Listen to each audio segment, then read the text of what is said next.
listen to this podcast, or I'll gut you.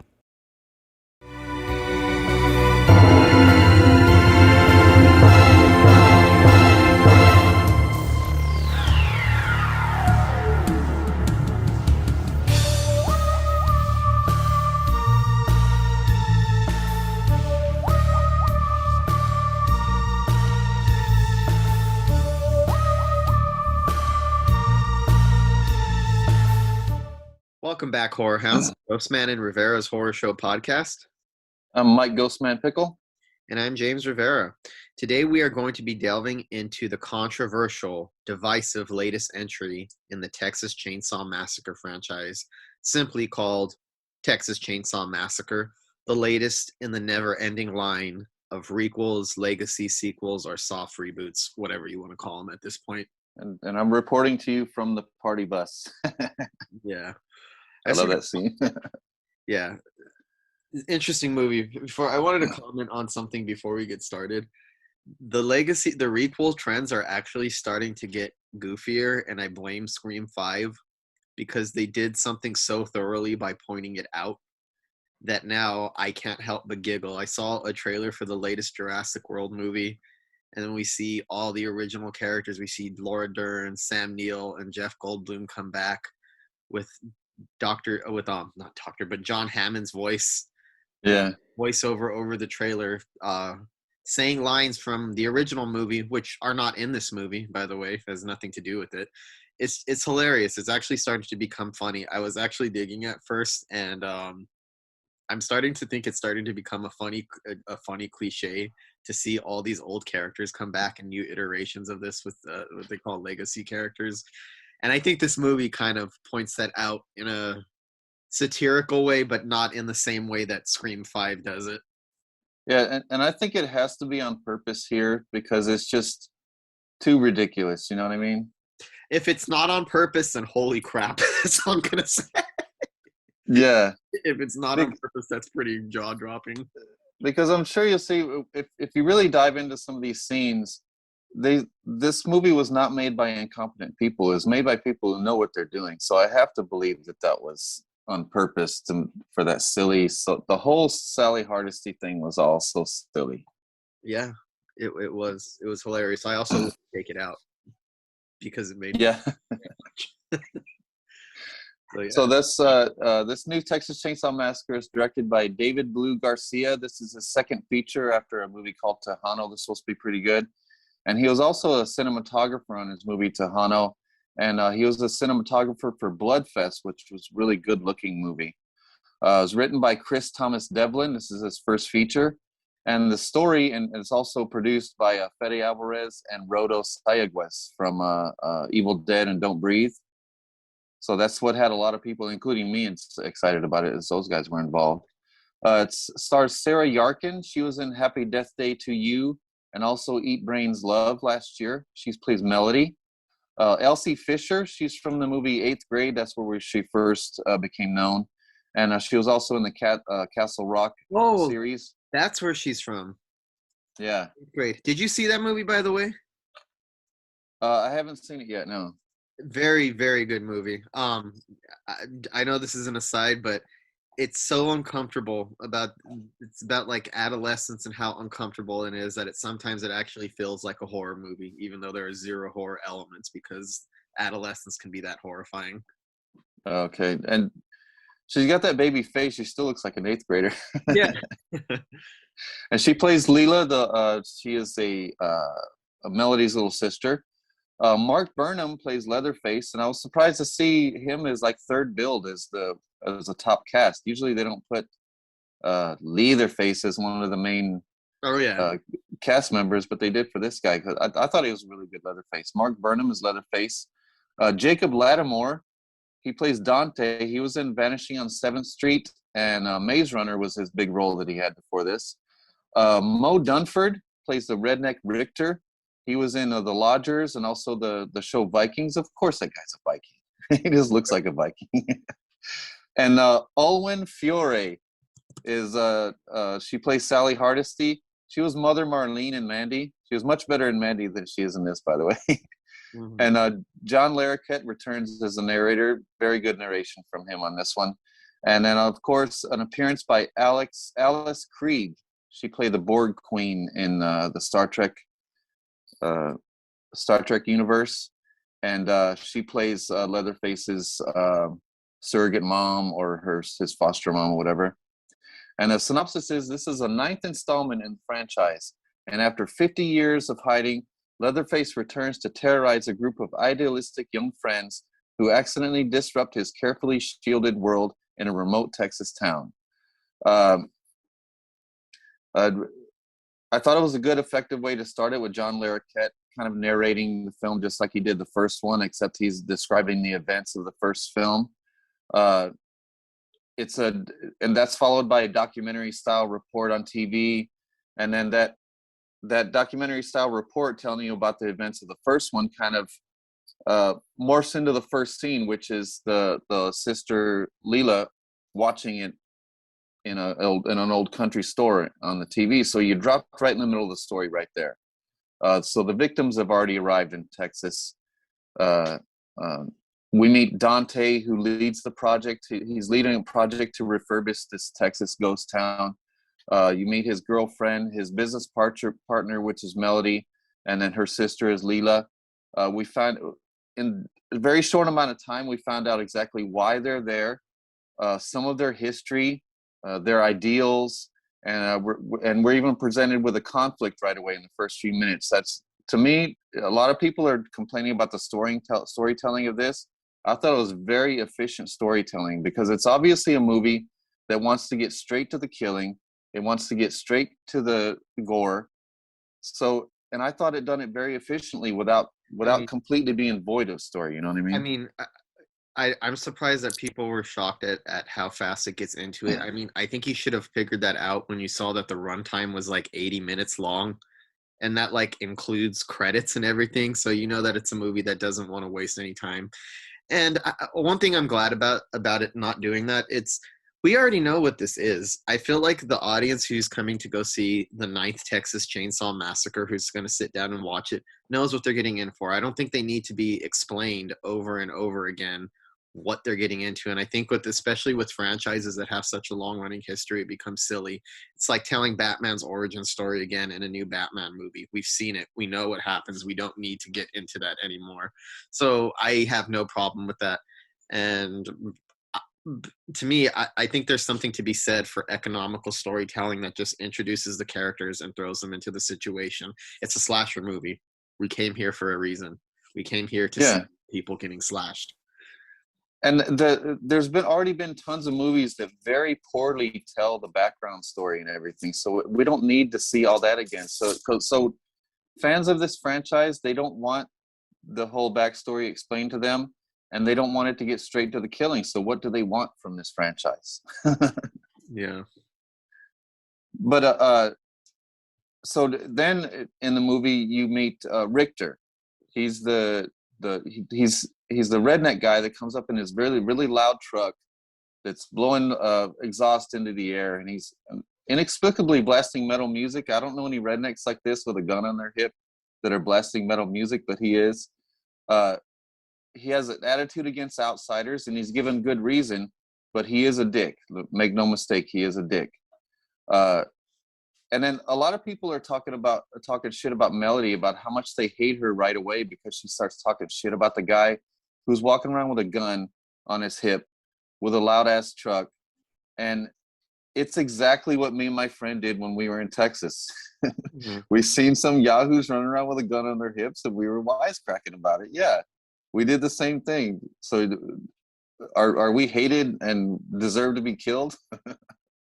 No, but I understand the annoyances just because it's about a group of kids that are coming to a Texas town that they're not familiar with. Is that, look, I'm not into that. Like, I'm not right leaning and I'm not into gun culture like that, but I'm not going to go to somebody else's town and start mocking them and start like making fun of your way of life. I feel like if you're a visitor in somebody else's land, you should at least respect the ways that things are. Like, things are, it's not California. It's not going to be like that when you get out there. It's different, I guess, if you live out there and you have a different attitude, but I do think they come across a little dislikable for that reason. Well, on this particular part, they actually have these kids acting the way that rednecks, the asshole rednecks act when you go into those towns. The asshole rednecks are the ones that will stand and talk about you within earshot, and you hear them talking about you, and they'll sit there and talk shit. But it's not usually the other way around. Mm-hmm. Like yeah, I would sit there and snicker about some guy with a gun on his hip, acting all macho and shit. I would snicker about it, but I wouldn't sit there and talk smack about him right within earshot of him. You know what I mean? Mm-hmm. So there's stuff like that, and then Dante mentions late stage capitalism, and they're angry because of the Confederate flag is hanging outside of the orphanage. So but I didn't feel any preaching in this. Like a lot of people are saying, I'm tired of seeing politics in my horror movies, but I didn't see any preaching. I saw some characters who have set values and they do have an agenda, but the film does not. I mean, it's part of the thing of depicting teenagers today. Teenagers have a certain lingo and have different concerns than past generations. And I would say this is kind of like Gen Z, either that or they're Gen Z or young millennials, but I get more like Gen Z. That's how kids talk these days. Whether or not you like it or you think that's annoying, fair enough, but that's kind of how kids talk. That would be like watching a 90s slasher film and getting mad because the kids talk like they're in the 90s. Like, yeah, it's the 90s. That's how people talk. So Yeah, I and don't even think it's meant to be political. I just think that's just how the characters are. they might be being bratty about it, but it comes from a righteous place. Like their ideals that like they want to do right. Mm-hmm. They want to be righteous. So it's not like they're just deliberately being assholes. And then you got Alex Craig enters the story as Leatherface's foster mom or whatever, or the old lady running the orphanage. I thought it introduced a compelling conflict. And then you see this old man at the top of the stairs and you automatically know right away it's Leatherface. Mm-hmm. So he's watching from the stairs, and then bam, the tension is thrown into the story right away, because you're like, oh shit, they're already face to face with Leatherface. He's right there at the top of the stairs watching them, and the tension starts building. And then the movie really kicks in as Dante's girlfriend goes with the old lady when the old lady has some type of heart attack or some kind of heart palpitations or something. So Dante's girlfriend goes with the old lady and the cops and Leatherface to the hospital. Bam, more tension right there. The danger ratchets up. Meanwhile, there's a bus full of potential investors shows up. So it's all kinds of things going on leading up to this killing spree, and I thought it was mostly pretty satisfying. And then you get your first big kill. You got Leatherface riding along in the back of the van. His mom dies, and then he keeps trying to revive her. Yeah, he's trying to revive her. So the cop tries to stop him. He breaks the cop's arm and just shoves the arm bone into his neck. And you're like, yeah, I know what we're in for with this movie. So especially with with one of the main characters right there in the van, I thought it made the movie feel immediately dangerous, like immediately like no one was safe. And it's true all the way to the end of it. No one is safe in this movie. There's no predicting the next thing until Sally shows up. Okay, so with regards to that kill, it's awesome.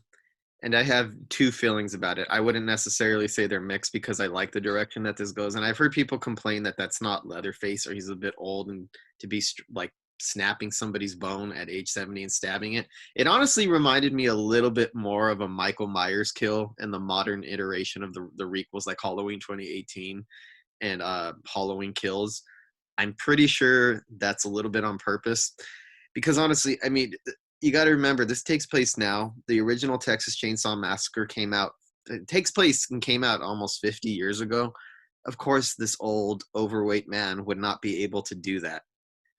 But you're coming to watch the 9th Texas Chainsaw Massacre film, then what are you signing up for? I mean, I get that it seems kind of ridiculous, but I'm like, is it not ridiculous that you're watching the 9th Texas Chainsaw Massacre movie? What did you expect? Did you want Leatherface to be like, oh, hulking around like an old man who can't do anything, that's not very scary and it's not very intimidating.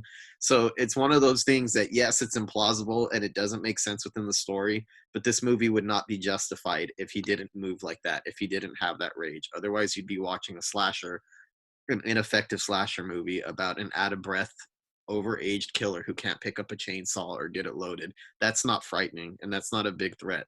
So it has to be this ridiculous. Yeah, there was some things I wanted out of this movie, and realism wasn't one of them. Yeah.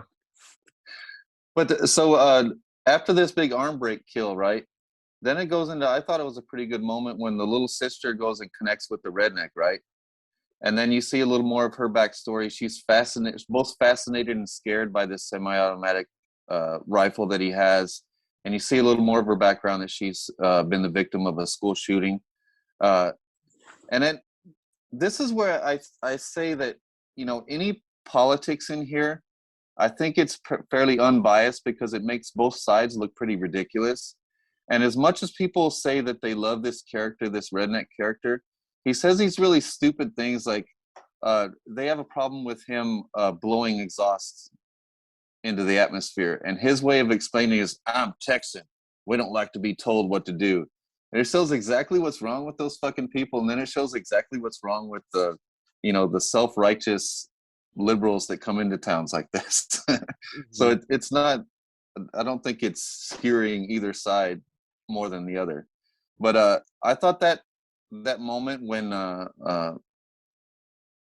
the redneck shows compassion for her drama, I thought it was a decent kind of authentic character moment. And then you go back to the van where Leatherface is, and you see Leatherface cutting his foster mom or whatever she is, cutting her face off, and then he puts it on himself. And then that great use of tension, that whole scene, because the Dante's girlfriend is in the passenger side of the van, and she's kind of playing dead and playing like she's passed out, while Leatherface goes and smashes this cop's face in. And then a great kill when he chokes the girl while he's cutting her belly open. And that's another thing that shows this is going to be dangerous. It's going to pull no punches with even the main characters. No one is safe. And even if we don't like these victims, we know them. Mm-hmm. And I don't really care if you like them or not at this point. I thought we got to know them pretty well in a short amount of time. And that leads to what I thought was a great idea was, so Melody wants to leave at the first complication because of the stuff that happens with the old woman. She wants to leave right away, but she cannot because the redneck takes their keys, because that stems from the conflict that they had with the old lady. So he thinks that they're kind of shady. So it kind of, each decision kind of informs the other one. So it's not this horrible storytelling that everybody's talking about. But another thing with regards to that makes it easier to dislike these characters for a lot of people, and I get why people don't dislike them. It's not that they're not righteous or they don't have good points, is they come across so smug, and they don't really seem to have very much compassion for anybody outside their circle. Like, I get that you bought this town and stuff, but you're acting all progressive, making jokes about late stage capitalism, this and that. And then you're going to kick people out of their home who have nowhere to go. It's an old lady wheezing on a tank. Granted, she said something that's very questionable and vaguely racist, whether or not she meant it to be racist. But it just seems like having a lack of compassion for people who can't afford to stay in their own homes or getting kicked out on the streets doesn't strike me as very, very progressive. So I think that goes like another knock against these characters, or why people don't like them. Well, it was mostly a knock against Dante, because he's the one that was really cold about it. I mean, Melody was concerned right away, and she even goes so far as to apologize to Leatherface later on. And she wants to leave, and she has a big problem with Dante because of it. So she's taken a brunt of the hate of people who say that they hate her character so much, but Dante is really the one who's being the main asshole of this group of friends, I think. But this conflict that arises, it also gives Melody and Dante a reason to go back in Leatherface's house and look for the deed. So everything kind of happens for a reason. There's not a bunch of contrived things happening to take the story to take the narrative to the next uh, the next change or the next level, you know. Mhm. And then it starts to get rickety, I think, when the store clerk calls Sally, and Sally Hardesty's in the middle of gutting a pig. Of course she's in the middle of gutting a pig and barely wipes the blood off her hands so she can answer the phone in this raspy voice. And then that's when she pulls this new Polaroid picture out. And this is a Polaroid from the 70s, mind you. But if you look at the Polaroid's also supposed to be the one that the hitchhiker pulled out and burned in the first movie. Mm-hmm. So this Polaroid that was taken in the first movie in the early 70s, it's 50 years old, and it's been burned by the hitchhiker. So now it's all of a sudden clean and pristine. It's not even bent. Yeah, it's been perfect for 50 years, and she looks at it every 5 minutes. So I have to question if Sally Hardesty spent the last 50 years of her life handling that picture. And she was handling it that often because she fucking pulls it up like 4 or 5 times throughout the course of this movie. It would be pretty jacked up by this point of handling it Oh, over yeah. 50 years. It seems contrived. Her entrance in the movie is vaguely funny, and I'm convinced that a lot of this movie is meant to be a parody of Halloween 2018 while still taking itself as seriously as a slasher, but it seems to be making fun of what they were going for in that movie, because it's very obvious that this is a Jamie Lee Curtis, Laurie Strode style return, but exaggerated and pumped up to 11. And it makes even less sense for Sally Hardesty to come back than it does for Laurie Strode, because in Halloween, it's very obvious from the beginning. After you see the opening scene, after Michael kills and he escapes, the movie follows Laurie Strode right from the beginning. You get to see her go about her day. You see her leave her house, who she babysits, before running into Michael Myers again. Sally Hardesty is not set up like that in the Texas Chainsaw Massacre. It's set up as she's just part of a group of friends, and she's just so happens to be the one who survives. She's not it doesn't start off where it makes very clear this is the main hero, this is the main character, and this is the heroine. Halloween sets it up like Laurie Strode and Michael Myers, where it was fate for them to meet. Like the whole movie, they're on a crash collision, just waiting to like step into each other's paths. It's the exact opposite in the Texas Chainsaw Massacre. They accidentally stumble into some place that they're not supposed to, and Leatherface has a meltdown. So her return as this like legacy character doing the same thing as Jamie Lee Curtis is funny, just because it makes less sense for her to be in this movie than it does for Jamie Lee Curtis to return. Yeah, and luckily when she's first introduced, it's a very short scene. So it doesn't quite go off the rails as being ridiculous quite yet. So But it gets there eventually. yeah, it starts to, but then I think the movie kind of redeems itself with the cleaver attack on Dante. Mm-hmm. Because it's not just a pretty brutal cleaver attack. You see it through a swinging door. Mm-hmm. I thought that was a pretty clever way to show the attack for such a balls out slasher movie that's just trying to get to the kills. So I thought the swinging door was pretty effective, and I thought it ratcheted up the danger even more because I thought that Dante was going to be one of the last ones killed. And to see him attack like that by Leatherface, okay, again, no one's safe. And then it leads into that one moment that I thought helps justify the major slaughter and the body count, is when Leatherface is inside and he just got through with attacking Dante, and then he overhears the people outside at the party bus, "This town is ours," and you just feel how pissed off he got when he heard that. Mm-hmm. But then right then the rain starts, and I thought it was a perfect time for the rain to start because it's a perfect reason for everybody to pile in the bus and get ready for the massacre. And then right when the rain starts, then Dante appears with half of his jaw missing. I thought that whole scene was exciting as hell. Really good practical effects with his jaw completely hanging off. It was really realistic looking.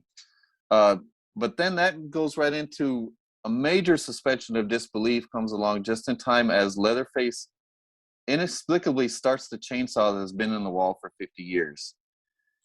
And I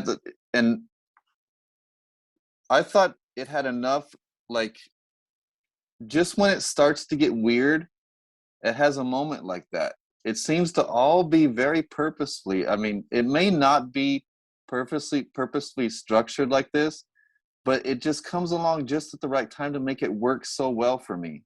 Mhm. You know, it starts to get ridiculous, and then it goes really ridiculous with really asking you to suspend disbelief on some of these ridiculous things. Mhm. And then that leads right into this. I thought it was a great fight with the redneck, where he's kind of going back and forth fighting with the redneck, and then he uses a sledgehammer to break his leg, and then shoves his neck onto the broken window. That was a great moment, great kill. And then an even better moment when the redneck falls to the ground and he's face to face with Melody, who's hiding under the bed, and he kind of pulls out the keys, like, "Oh, here's your keys," just as a sledgehammer comes down and takes off half his face. Like, oh, brutal, awesome, exciting. And then And it's also a kill that makes sense to me. It's like one of the kills that doesn't feel like a Halloween kill. It's a Texas Chainsaw Massacre kill because it reminds you that this family worked in a slaughterhouse, and the efficiency and the brutality that he's working with is like he's slaughtering meat, like he's slaughtering an animal for meat. And I think that's what makes that scene so disturbing. Is he doesn't kill him like you would kill a person. He kills like you would kill a stuck pig, and yeah, I think that's what makes that scene uncomfortable. yeah, exactly. And then immediately following that, which I thought was a very effective scene, then it really starts to fall apart with Sally, because the first time you see Sally, I'm like, all right, it's kind of rickety, but this movie is still holding itself together. And then it's almost an hour in. So keep in mind, you have an hour of a very entertaining, very brutal movie with a very good use of tension, very good kills. I thought it was well introduced characters. I thought it made sense that they were there. I was into the story. And then you see Sally repeating, "I fear no evil, I fear no evil." And then it pulls out that stupid Polaroid again. I'm like, all right, that's when you start, hand to the forehead. All right, what am I watching here? Isn't that the point where she delivers one of her monologues about Leatherface? Yeah. Leatherface. Yeah, that was the funny thing. It's him, isn't it? Leatherface. And then I was like, why does she talk like that? Sally didn't speak with that kind of Texas accent in the original Texas Chainsaw Massacre, but okay. But the speeches that she delivers are straight out of Halloween 2018. And I couldn't help but cackle because they're delivered in a way that's very deranged. I mean, Sally even has the exact same style of long white hair that Jamie Yeah. Lee Curtis has in Halloween 2018, and she's even introduced like as a badass who's been in waiting and who's been training for 50 years, which makes even less sense here because she's been in the same state and she's never left. And Yeah. And then this is what makes it, this is another thing that makes it seem on purpose to me. Like when it shows that silly scene of Sally looking at the Polaroid again and just repeating, "I fear no evil, I fear no evil," then it leads straight into the scene of a really over the top sequence that I thought saved the silly Sally appearance. Is when Leatherface is at the top of the stairs and he comes face to face with Melody, and he just throws the sledge right at her face and hits her in the face and knocks her through the floor, which should have killed her. should have killed her or injured her really bad. So I he mean, hits her in the head with realistically, it probably would have disfigured her space for life, but she comes out looking like nothing actually hit her. yeah. So he throws it from the top of the stairs, hits her right in the face, knocks her through the floor, and then he impossibly rips through the entire floor of the house with that 50-year-old chainsaw. And then another thing that shows me that this movie does not have a political agenda, he cuts through the sewer pipe and dumps a load of shit all over this girl's face. Mm-hmm. You're humiliating her. Yeah. Like you're making her look ridiculous. So you literally shit all over this character. And then that leads up to this great bus massacre. I will defend this movie to the end of time, and mostly because of this awesome bus massacre. It begins with Leatherface impossibly throwing a head. And if you notice where he's at when this head is thrown on the bus, he would have had to have thrown it at the door, and the head would have had to make a curve and get back up onto the bus. Yeah. So he throws a head onto the bus, and then you get the "come closer and you're canceled, bro" line, which I thought was ridiculous but funny as hell. And then even though the film is mean and dangerous, the brutality of the bus massacre is still somehow shocking and surprising in this moment. And then in the middle of this massacre, you get funny moments as the massacre streams on social media, and people are like, "Oh, that shit looks fake." Oh, I want to go. I want to go here. It Mhm. shows you the ridiculousness of social media along with it.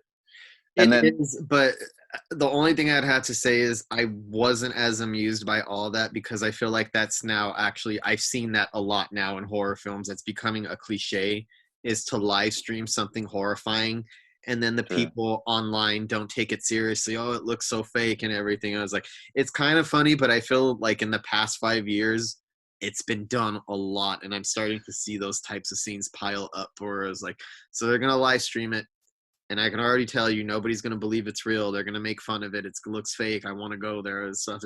It's become such a strange trope in modern horror now to live stream stuff that nobody takes seriously anymore. Well, it's also it also reminded me of A Nightmare on Elm Street 2, where Freddy makes an appearance and he goes on a massacre through that pool party. Like at the same time, it's ridiculous because you don't want to see a slasher like this in the middle of a bunch of people, like in a mass doing a mass murder, just like mowing through people, because it's not what you're used to seeing from this franchise. And it's the same thing with Leatherface. But it's ridiculous that that you put him in the middle of this party bus killing all these millennials, but it's also fun and ridiculous that he's doing it. You Yeah. know what I mean? But in the middle of this massacre, you get cool kills like the double chainsaw kill, where he shoves the chainsaw on one person's stomach and kind of shoves it into the person behind them. That reminded me of Hatchet, like the over the top chainsaw kills from the Hatchet series. And then the girl hanging out of the bus window, I love that kill. She's hanging out of the bus window screaming, and then he kind of cuts her down her torso, and her top half kind of falls out of the bus. I thought that was a really great kill. And then the comedy comes in. Sally shows up, and she goes, this is when she says, "It's him, and isn't it? Leatherface. 50 years I've waited for this night," and oh my god, that's when it goes full goofy. Oh yeah, Sally Hardesty. I wouldn't say she derails this film because she's too entertaining to me to really be derailing it. I get it. It makes everything that come. It makes the movie seem goofier, but I wouldn't take it out because it's so fucking entertaining and it's so funny and it's so pointless. And either the filmmakers are very satirical and they're giggling and they're poking fun at it, or like they have to be really poking fun at this whole requel trend of legacy characters coming back, or they're just clueless. I'm hoping it's the latter. I think it's the latter because Yeah. if it's not, then holy crap. But even if it is clueless, it still works as parody. Even if it's not intentional parody, it comes across as parody. She makes every dumb decision that you can possibly imagine. She says really stupid things. Her little hang up about Leatherface not recognizing her and her pouting about it and letting him walk off is eye roll inducing and head slapping. But it just seems like it's all so intentional because I don't think anything outside of Sally is as campy as Sally. She stands out as a particularly campy over the top character, and I don't think the rest of the movies played that way. I know that there's goofy little lines here and there like try anything, you'll get canceled, bro, and stuff like that, but there's nothing outside of Sally that's as overtly ridiculous as she is. Yeah, and people have a lot of questions about why Leatherface is able to do all this at his age, why he's able to start the chainsaw, why this, that. But I have a lot of questions about this Sally going after Leatherface. First of all, why is he chilling on his couch? He's in the middle of this killing spree. He's still got those two girls left, and he's super pissed at them. So he just leaves them out there and goes and chills in his house. So why is he chilling in his house on the couch when Sally comes in? Why would he know Sally? Why would he know her name? Why would he know the name of any of her friends? Why did she let him get up and walk out? Why wait until he gets all the way out to her truck and attacks the girls before she starts shooting him from far away? Why is she laughing maniacally? That was hilarious, by the way. Why is she laughing so silly? She's not even laughing. It's like a forced laughter. It's like this lunatic cackling where she's somewhere between a scream and a laugh. And I was like, that had me fucking busting up and rolling because I was like, okay, this is not serious at all. I wonder if this is just making fun of the concept of legacy characters coming back. And then it Yeah, gets and did she not train with that damn gun at all? She lets Leatherface lumber towards her, boo, boo, and she barely grazes him with one shot, and then the other shots just completely miss. He just completely knocks her down. and then the chainsaw to the belly, such an anticlimactic kill. And I have to defend this one. It wasn't as much when I watched it the second time. It wasn't as reminiscent of the firefighter kill in Halloween Kills, where he kind of holds up the firefighter in the air and it shows that whole silhouette of him holding him up. It wasn't as derivative of that when I watched it again. I don't think it was because that movie came out too recently. I don't think that, like, this movie was made a while before that came out, so I don't even think that that's what they're going for. I just think it's funny that they hype up Sally to be this badass and all of her cackling and her stupid decisions, and she's barely back in the movie. They build her up only for her to get a fucking chainsaw shoved through her torso and just have her lifted up in the air.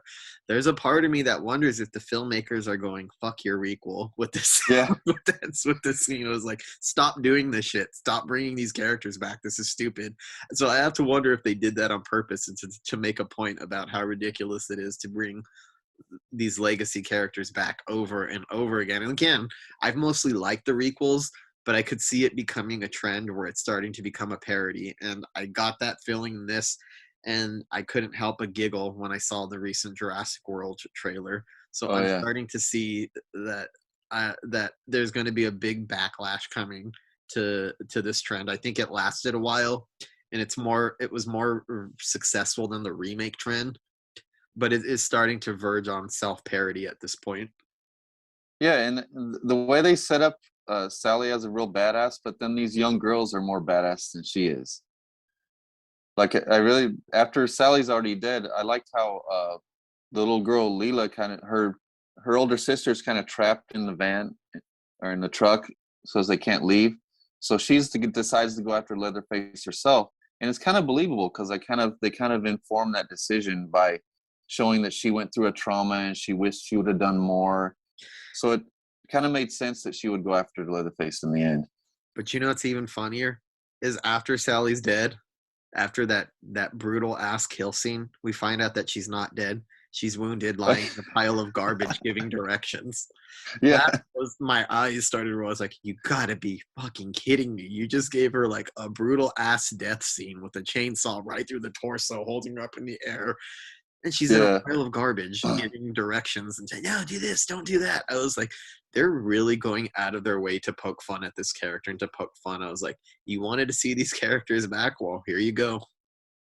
Yeah, and as much as I like seeing Leela go in after him again, there was a couple things that were not Leatherface. Like, as far as him being clever and hiding, Leatherface is not a character who's going to be clever and hide. So like, Leela shows up and you hear the chainsaw start running, so he leaves it running in the floor and he attacks her from the side. That's not something that Leatherface would do, just lie in wait waiting for his victims to come. He goes after his victims. it's very Michael Myers. Yeah, these, like, it's very, very reminiscent to me of the modern interpretation of Michael Myers more than it is of Leatherface.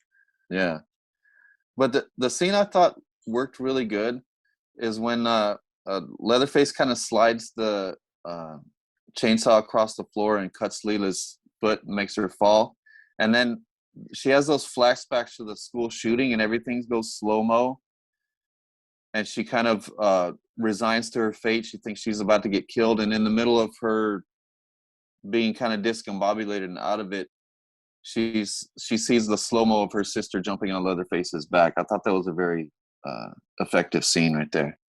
Mm-hmm. No, a good use of slow-mo. But then they defeat Leatherface, right? And I thought it was very exciting the way they defeated Leatherface. The slow-mo and everything all worked very well. but then it was too much hugging and crying afterwards. You just knocked him down in the water. You kind of hit his face like this with the chainsaw. You knocked him down in the water. So don't stand there hugging and crying, and then you think he's going to jump out any second. And then he does it, and then they pick up Sally's Polaroid in her hat. They put her hat on. I'm like, stop hanging around. Get out of there. And then they get in the car, and they open the sunroof, and he's going to get in the sunroof, you dumbasses. Fucking go. Oh, why don't you just rest here a minute? You know? Mm-hmm. They're just resting here a minute and smiling at each other with the sunroof down.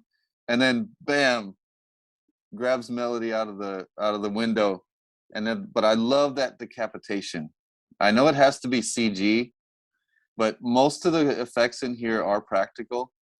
But I thought that CG decapitation was awesome. You see kind of Melody shaking and screaming, and her whole body starts shaking, and then he kind of jaggedly cuts through her neck, and he kind of holds her head up. I thought that was really cool. It was vaguely reminiscent of the original ending. I thought it worked. The post-credit scene I thought was good, where Leatherface carries the saw back to his old house. Mm-hmm. I thought it was overall effective. It's filmed in Bulgaria, and you can kind of tell. I actually bought it as Texas for a good portion of the runtime. The only thing towards the beginning that made me think not Texas is something about those poppy fills struck me as vaguely like European or Scandinavian looking, but nothing too major. I think when it becomes obvious to me is in the night sequences when it's raining and it's night, and like even like the neon and the bus and stuff, and then you see them running around this town. It looks like an old Romanian town in the middle of nowhere. It has more of a European vibe than a Texas vibe. I think at night it becomes less Texas-like. It doesn't look like a town in Texas. I think it's easier to pass it off as that in the daytime. Yeah, and it did have a lot of problems with production and stuff, because they actually started filming in August of 2020 with Ryan and Andy Tohill directing. Mm-hmm. And then the studio did not like what they were doing, so they fired them and then hired David Blue Garcia, and he took over and shot everything over again. And then it was reported that there were really bad test screenings that were mostly negative, but Fede Alvarez said 3 months after that they were mostly positive.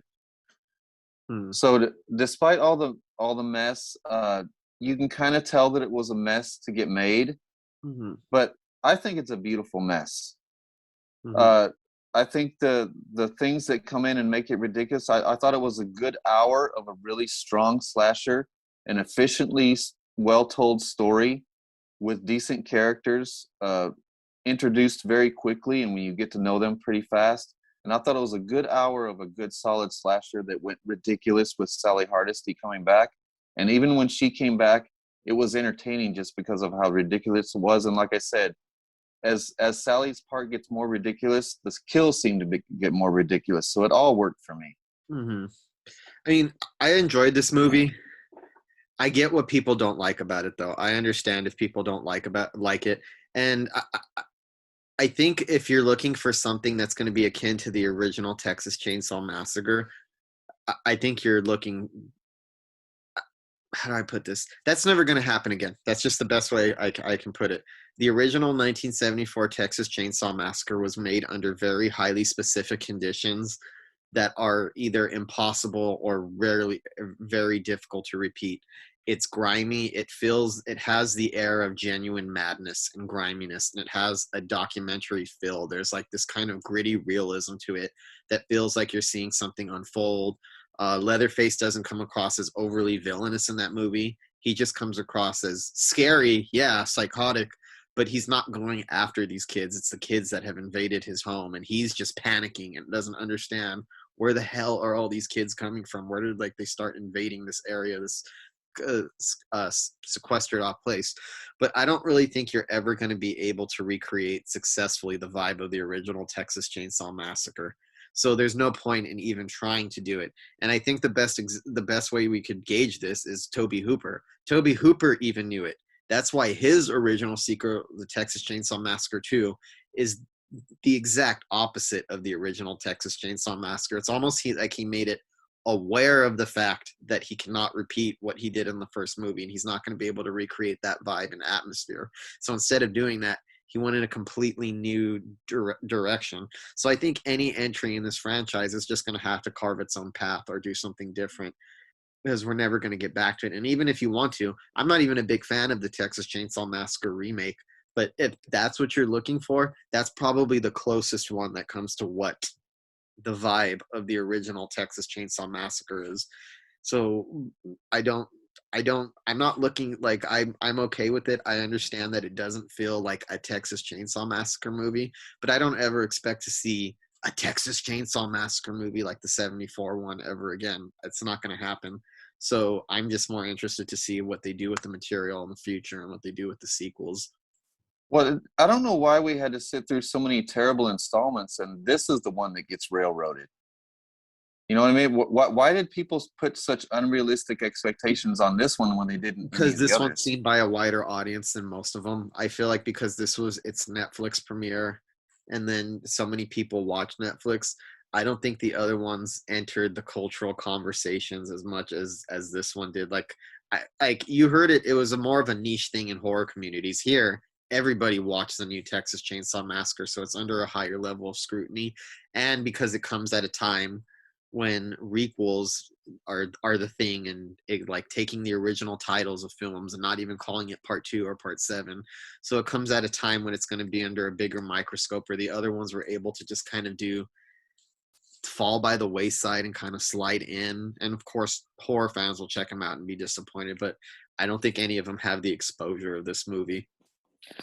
Yeah, and to me, this is really the only way to do another Texas Chainsaw Massacre movie. You know what I mean? Mm-hmm. You either go completely zany with it, or you try to convolute the story somehow. And either way, it's not going to be as effective as when you just throw caution to the wind and just throw everything you can at the screen and just be brutal as hell.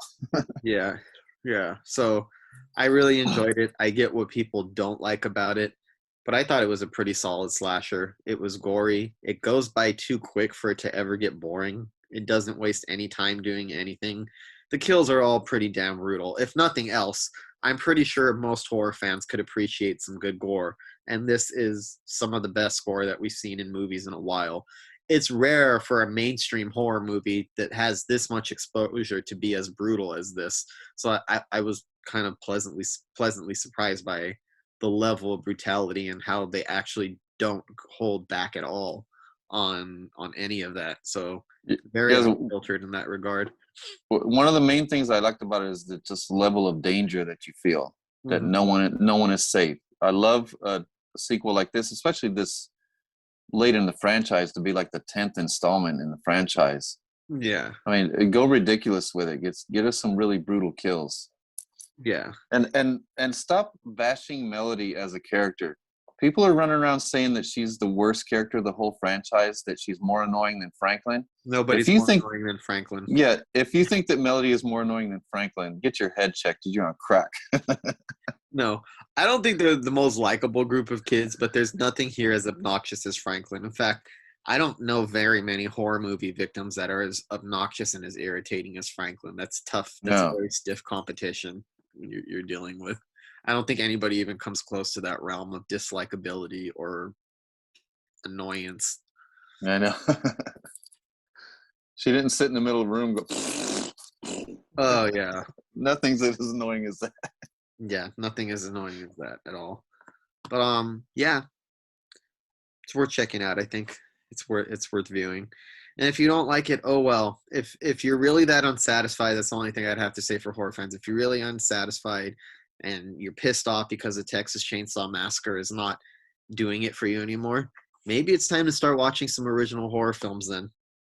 Yeah, exactly. Because like if you're looking for like a higher level of the quality that you're looking for, that you're trying to like the quality of the 1974 you're trying to measure it by that, then go find some new original horror movies. That's the only thing I'm gonna say, because that's where you're gonna find it. You're not gonna find, I mean, there's tons of great sequels and everything, but the type of thing, the stuff that people are looking for, you're gonna have to find original horror to do that. Stop trying to relive everything. Stop trying to live in the past. Think of it as the Bulgarian Chainsaw Massacre, and you'll like it. You'll enjoy it more. Bulgarian Chainsaw Massacre. I think that's an apt title. Yeah. So that was my thoughts on it. I enjoyed it quite a bit, and I also see its flaws, so I understand why some people hate it, but it gave me everything I wanted from it. Yeah. Like I said, if you don't like it, look elsewhere. There's plenty of great horror to come out. That's my biggest issue with it, is that people expect these franchises to be what the original movies were, while giving nothing new out there a chance. Stuff that actually comes closer to reaching the quality of the classics. So many great original horror movies out in the past 6, 7, 8 years that it's ridiculous to be pinning all of our hopes on franchises that have been around for decades. Yeah, and I still do like the original more. I like part 2, part 3, and the remake. I like all of them more than this one, but it's better than all the rest of the sequels as far as I'm concerned. Yep. So that was it. That was our views on the Texas Chainsaw Massacre. Very divisive movie in the horror community right now. Of course it is. But isn't it silly that something as goofy as that is divisive? So next up, we are going to play another round of Horror Tubi Roulette, the game where we go on the free app Tubi, scroll through with our eyes closed or turning away, scroll through their large, limitless horror section. Whatever we land on, we have to watch. So we're here to report back to you some movies that we watched. Michael actually watched my Tubi selection with me as well. I didn't watch his. His was a documentary. So let's get into that. Let's go with over your documentary first, and then we'll talk about Hall. We'll talk about after. This game is always interesting to me to see which one of us is going to win and which one of us is going to lose each round. Sometimes we both lose. Yeah.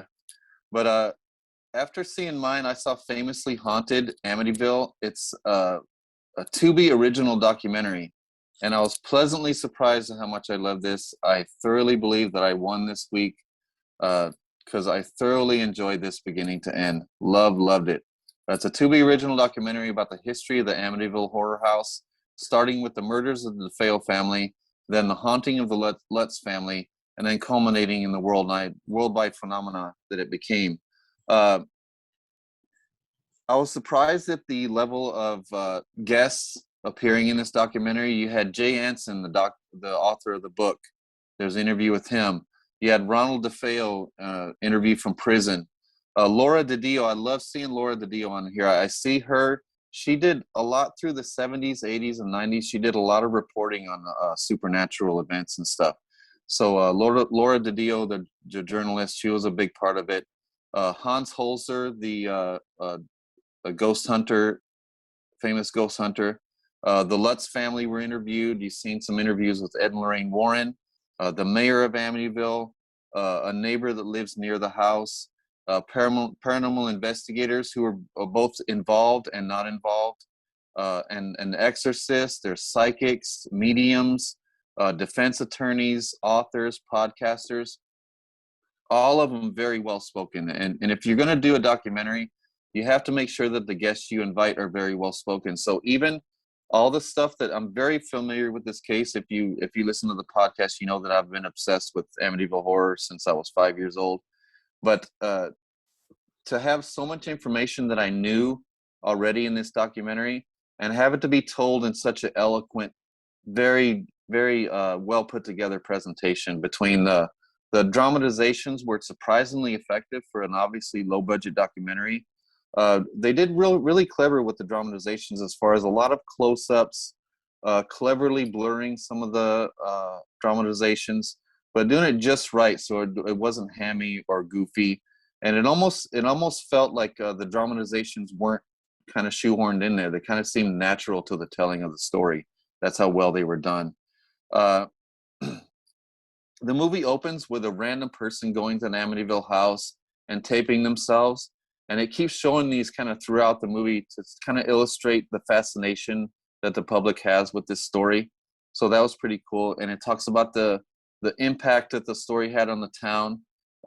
They begin the discussion of the DeFeo murders, very comprehensive discussion of it. They discuss it with residents who witnessed everything that happened in the neighborhood around that time.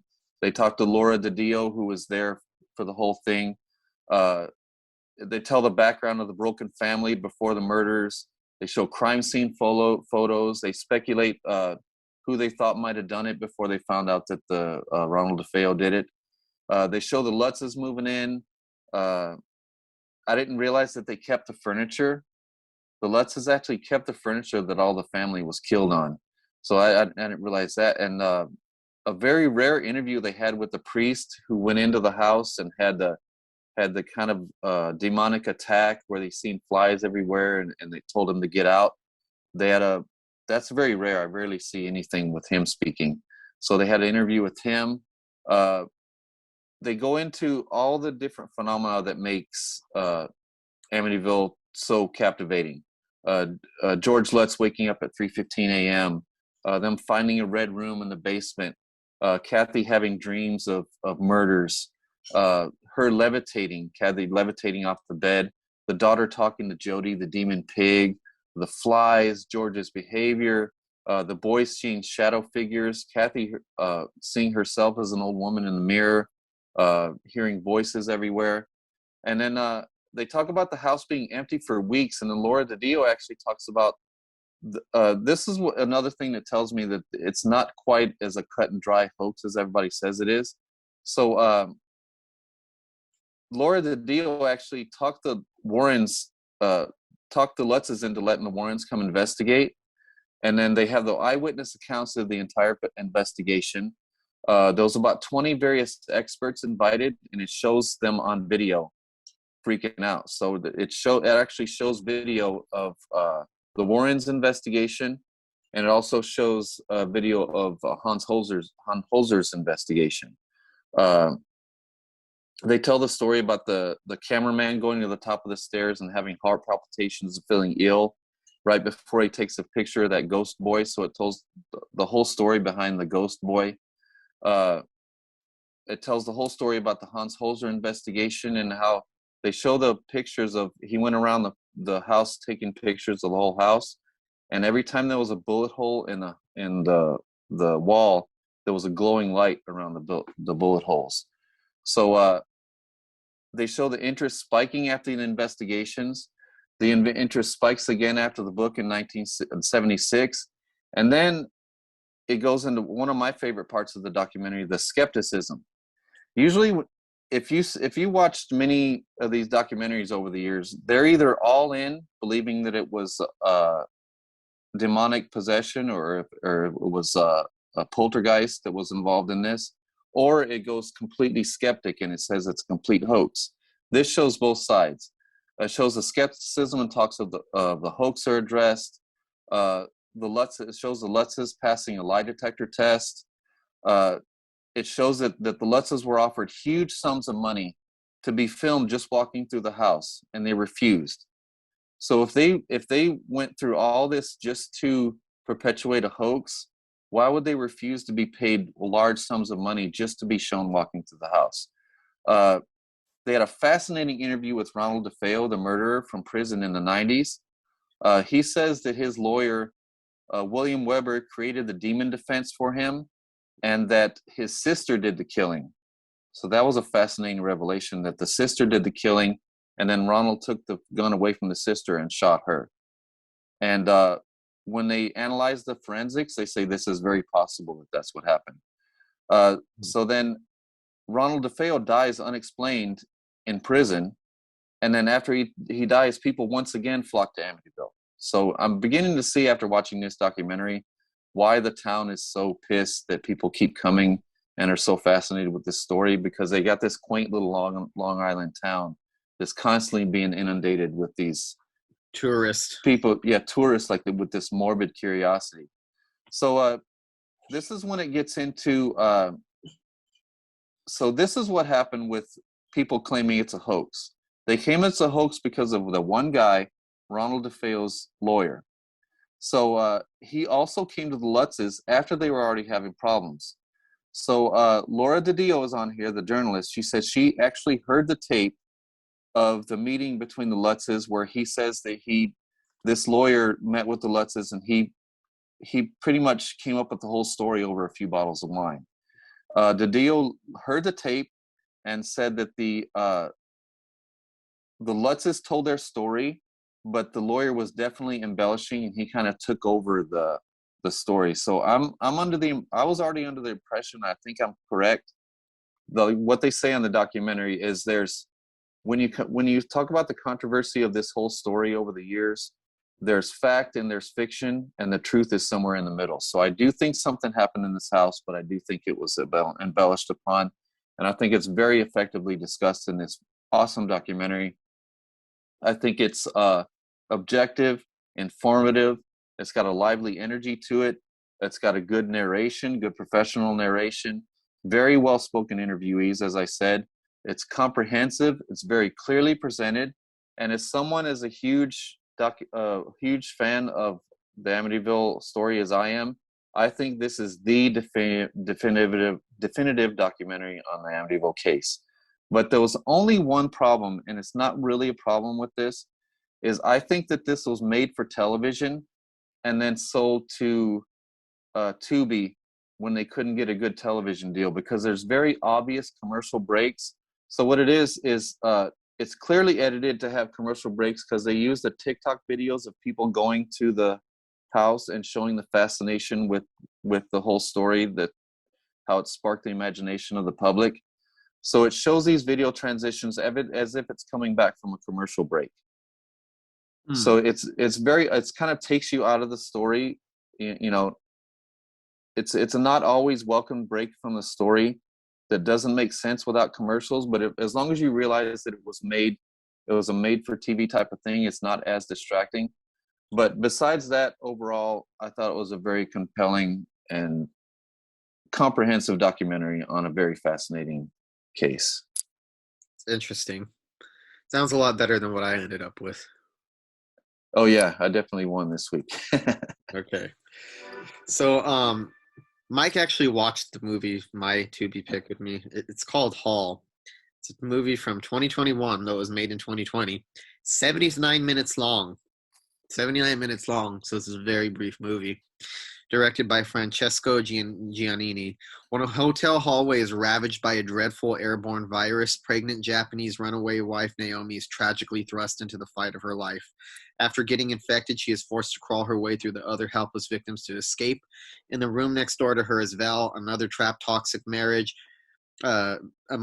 in a toxic marriage who must also navigate her way out of the hotel corridor through the long and narrow stretch of isolated carnage, desperately looking for her young daughter Kelly. Will these two women avoid the debilitating sickness and get out alive? I'm going to be honest with you, that synopsis makes it sound like there's a lot more going on in this movie than there actually is. I'm not sure how the script of this must have read, because I could only picture this being like a 30-page script, a 40-page script maybe, because it starts off interesting. Obviously, this is a movie made in reaction to COVID, so I get that there's going to be a common thing with virus films. So group of people are in this hotel, and then we see them in the hallway. I don't understand the significance of that, why everybody ends up in the hallway sick and on the floor moaning. And most of the movie, there's some good little scenarios set up with regards to a couple of the characters, especially the one with the mother who's in an abusive relationship and is trying to get her daughter out. There's something interesting going on there, and I thought it was actually going to go somewhere for a moment. And then throughout the rest of the entire movie, it literally consists of endless shots of people creeping along the hallway while people are passed out. Not passed out, but people are on the floor like zombies, moaning and making noises, and all the makeup on them looking ravaged by some unnamed disease. So most of the movie consists of shots of people limping along the hallway very slowly. We see it from this angle, then we see it from behind, then we see it from the top, then the camera goes underneath, then the camera goes in front, and it's just people limping. And then they fall to the ground, and then sometimes they just crawl back very slowly. They have these quote-unquote tense moments where they pass over somebody's hand and you think something's going to happen, and nothing really actually happens. She sends a little girl out through the hallway. She gets scared downstairs. She makes her way out, then tells her we got to go back into the hall. So I don't know why everybody is outside in this hall and everybody's getting ravaged. So we're back to more shots of people crawling through the hallway very slowly, different camera angles. And I started pointing it out while I was watching it. and I'm pretty sure you noticed it too. I started laughing. I was like, watch, I could predict the next. This is like, so she's limping. We're going to go to a different angle of her limping. Okay, now here's another angle. Okay, now she's crawling. So we're going to see it from the top. Now it's going to be some crazy angle. Oh, look, it's a Dutch angle of them limping. Oh, look, it's this. And it is literally endless. That is all the fucking movie is.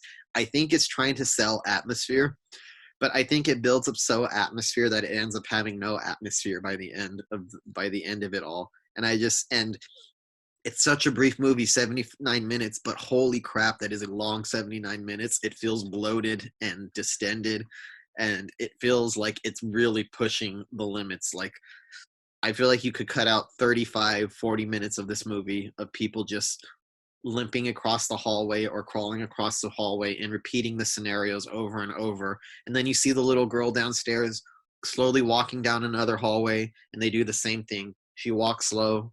You see her from the front, you see her from the back, you see her from the top, you see her upside down, and she limps towards something scary. Then she walks back slowly, and we see the same succession of shots. She goes with her mom, tells her we have to go back through the hall, and we get the same thing over and over, and it literally just kind of ends. And then the funniest thing is after the credits go, written and directed by, that's after the credits, we get the explanation for everything. There's no explanation in this entire movie for anything that's going on. There's some vague cryptic thing with the doctor saying some mildly menacing things about how he might be involved when he steps. There's a scene where he steps out of like the apartment and he sees the ravage hall, but it doesn't really tell you very much, or it doesn't really reveal very much. And it's all the information we get is after the movie is over and the credits are rolling.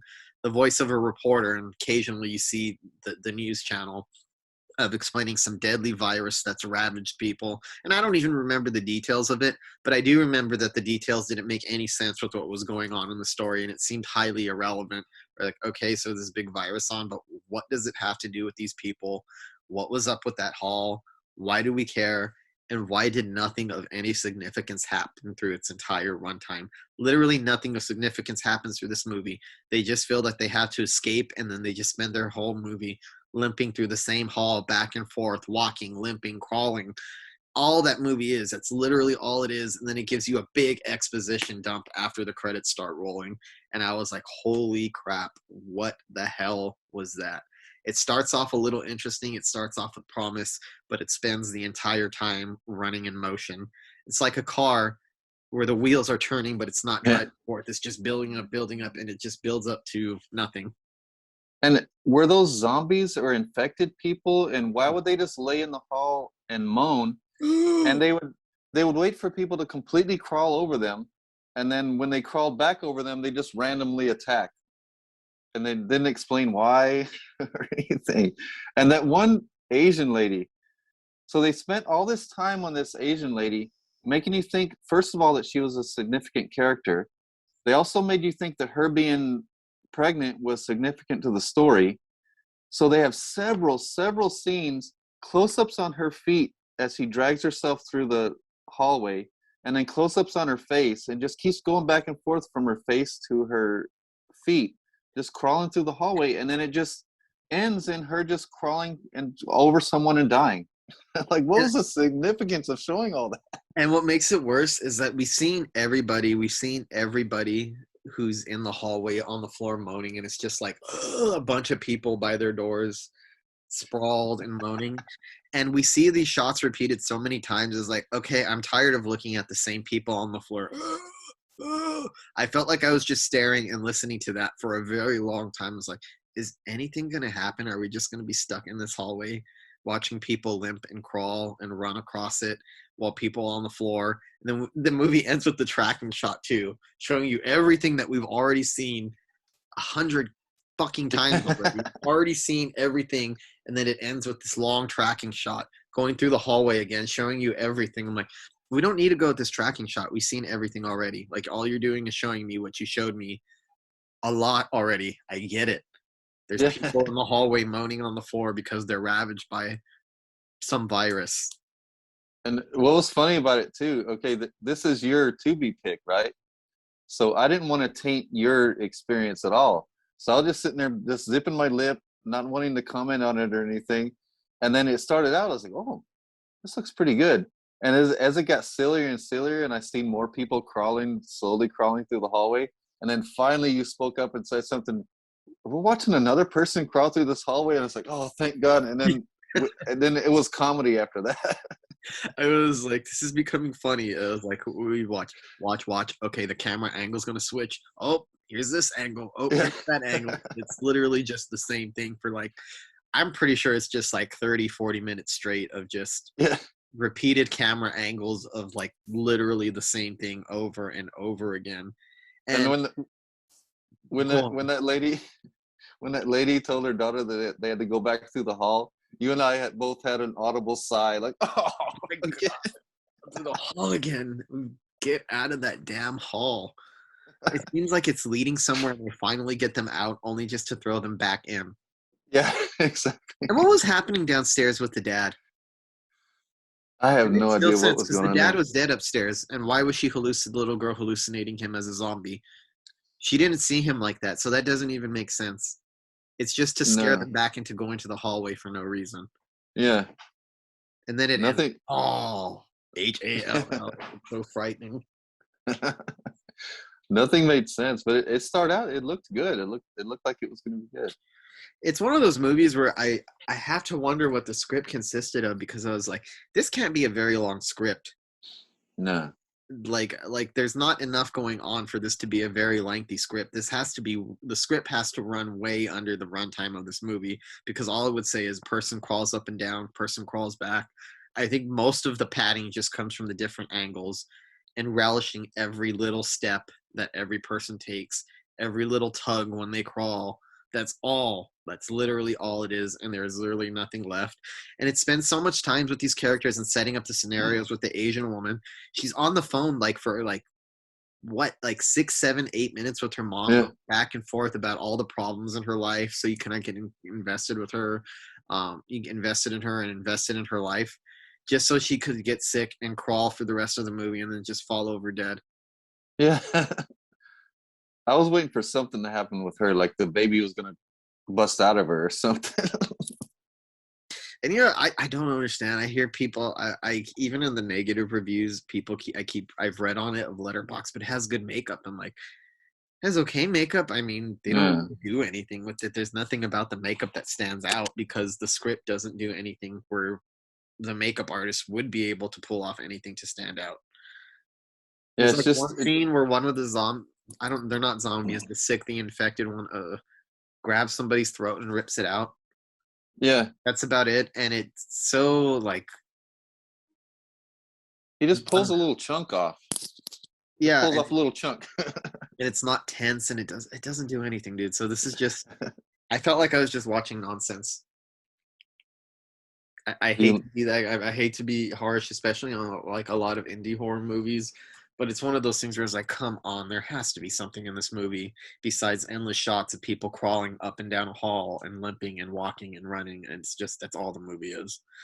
There's not even Yeah. that much to discuss. There's not much to go into depth about, because there's nothing going on. Yeah. And I'm like, it obviously has probably even more of a budget than what we're looking for on our next film. But they did nothing with it. Like, how does this stuff get funded? I mean, they had to have looked at the script and seen several times character slowly crawls through hallway. They had to have noticed that many times in the script. I mean, what makes it worse, it doesn't seem like it's even that badly directed per se. It seems like it starts off with some interesting atmosphere that kind of draws you into it. But all it is nonsensical atmosphere. It reminds me of some of the scenes on Euphoria, the HBO show, that just stop the story in the middle of it to give these really artsy intersections that like are complete nonsense, that do nothing for the story and are completely irrelevant and add nothing. And when they're over, you're like, what was that? What was with all those lights flashing and the dramatic pauses and the music? Like that's what it reminded me of. It reminded me of like the worst elements of Euphoria. And I know that's like a weird ass comparison, but that's what I got off of it. It's pointless and silly and just completely waste any of the talent that obviously went into it. There is obviously some talent on display, and it's just a waste of it. Yeah, I think it just started at the script and just snowballed from there. It just was not going to be a viable movie from the start. Hmm. So yeah, it's called Hall. So, should I go first now? Yeah, go ahead. All right, I'm gonna tell you when I start scrolling, and you tell me when to stop. Now, All right. And stop. Hellraiser Judgment from 2018. Oh Lord. Nice. Okay, I'm adding it to my list. That'll be interesting. I haven't seen any of the later Hellraiser sequels when they got really goofy. I'm almost afraid to be quite honest, as anybody who knows me knows what a big Clive Barker fanboy I am. Yeah. I'm almost frightened to see what they do with this franchise, because I've heard nothing but things about this being like the franchise becoming legendary and how bad it's become. So I've actually never watched a Hellraiser movie beyond 3. Yes, I've seen the one in space after 3, and I think that's the only one. Hellraiser in space. Yeah. Okay. So Hellraiser Judgment. We'll see. Let me see if I can get the look that I did last week. Okay, I'm scrolling. Tell me when. Now, I got the H-Man. It was down on the street. What in the world is this? exactly. The H-Man from 1958. Interesting. But the famed studio Toho of the Godzilla films made this 1958 sci-fi horror film about a killer monster created by hydrogen bomb testing. Ooh, this one sounds good. Cool. That's an interest, a very left of field pick for Tubi. I did not expect a 50s horror movie. Yeah, an old 50s Asian movie. Nice. I feel like you probably won again right now. Yeah, I'd never even heard of this. This is cool. Okay. So we'll let you know how sometime within the next few episodes we'll get back to it. We'll let you know. Yeah. Well, anyways, hope you enjoyed the podcast. Like we always say, just keep up with us on our social media. I'm going to leave the flow code. It's always in the description, so you can copy and paste it or click on it depending on what platform you're listening or watching on. And it'll give you a link to wherever, to everything that we're on. So if you want to follow us for a lot of like updates on the films we're working on, the project that we're getting funded, about the podcast, about any kind of horror news or silly horror memes, just a variety of stuff, visit us on Facebook. The Facebook page is facebook.com/Pickles Horror Show. Lots of stuff, lots of interesting stuff on there. And everybody watch out for the Dead Place coming up. We're going to be doing a crowdfunding campaign. This is going to be our most ambitious project to date. It's going to have some horror icons in it. And we really need to pool together our resources, and we really need everyone who is fans of this show to really help us support. Even if you can't be part of the crowdfunding campaign, help us spread the word, like and share all of our posts, and really help us make this movie a reality. You will not regret it, I promise you. Yes. So also check us out on Instagram. What's the Instagram? It's That Horror Show Pictures. That Horror Show Pictures on Instagram. And if you want to follow us on TikTok to check out our TikTok page, it's horror show official. And like I said, we'll have links to all the stuff in the description. So watch for all the exciting stuff coming up, and join our group also on Facebook. Yes, Ghostman Rivera's Horror Show podcast group. Till next week, folks. Happy horror. Happy horror.